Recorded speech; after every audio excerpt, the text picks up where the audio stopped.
Arlington's leaf collection program is an annual event where we provide the residents of the county opportunities to get rid of their leaves in an environmentally responsible way.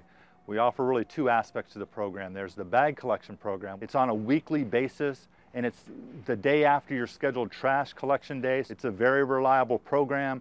There are 8 distribution centers throughout the county to get bags, and also the vacuum collection program. Basically, it's a huge vacuum that collects the leaves. We think when we come to a pile that it's purely leaves. If you have other material mixed in with those leaves, it's going to get sucked into the vacuum and potentially damage our equipment.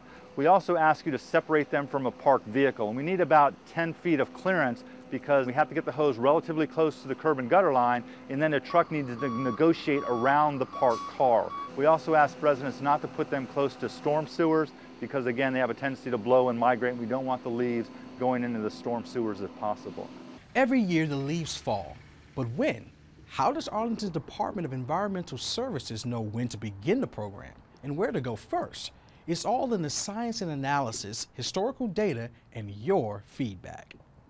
There are many factors that actually impact when leaves actually fall off the trees. It has to do with the amount of photosynthesis, so it's the daylight, the shortening of the days. It has to do with frost and when there's a first frost of the year. And so there are a lot of variables that actually indicate when the leaves are going to fall off the trees. We did an analysis of the types of trees in the county and also the tree densities. And various types of trees will fall at different times. So we revamped our schedule to actually go into those neighborhoods which have lighter canopies, but also the types of trees that fall early. So we're vacuuming when actually the leaves are on the ground. We've tweaked the schedule a little bit, so we think we've actually now optimized our collection program for vacuuming, and we're hoping this year is as successful as last year. Once the leaves are collected, they're brought back to, again, the Earth Products Recycling Yard, and they're staged here until we can actually process them through a tub grinder. And then we'll static store the leaf mulch, and as it decomposes, it gets to be richer as far as the quality of the mulch. And then again, we make that available to the public, whether through our free drop-off areas or they can actually order it online and we will deliver it by truck.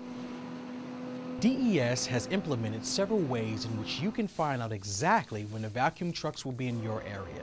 Typically, it starts with going to the Arlington County website where we've actually posted the leaf collection schedule. If you go to the Arlington website and put in leaf schedule, it'll actually take you to a link which gets you there. We've now put a map on the website, and what the map is going to be doing the day after a vacuum collection day, we're going to update the map to show people where we have been. It's not real time, it's a day delayed, but it will give you a good indicator of where we are and how much progress we're making as far as the leaf vacuum collection program. We have a listserv which you can also sign up through the website. We will send you messages as to when your civic association is going to be collected. And a third option is actually calling. We have a leaf collection hotline, and we will publish those civic associations that are currently being collected from and also those which are on the next rotation or the next zone to be collected. Probably last thing, probably most importantly and most visible, is we actually sign all the neighborhoods. For the first pass, you'll see yellow signs in your neighborhood marking and indicating when we're coming by to collect the leaves. For the second pass, we'll be using orange signs. We typically try to put the signs out a weekend prior to your collection period starting. So we want people to have a weekend to be able to rake out their leaves, be able to collect it the following week. We try to be very thorough and diligent to make sure we don't miss anybody. Sometimes there is a yard service or other things that will rake behind us after we've already vacuumed a street, and a neighbor will complain and say, now they have leaves there and you missed them. That's not necessarily the case, so the options for those residents are to either bag them or wait for the second vacuum pass.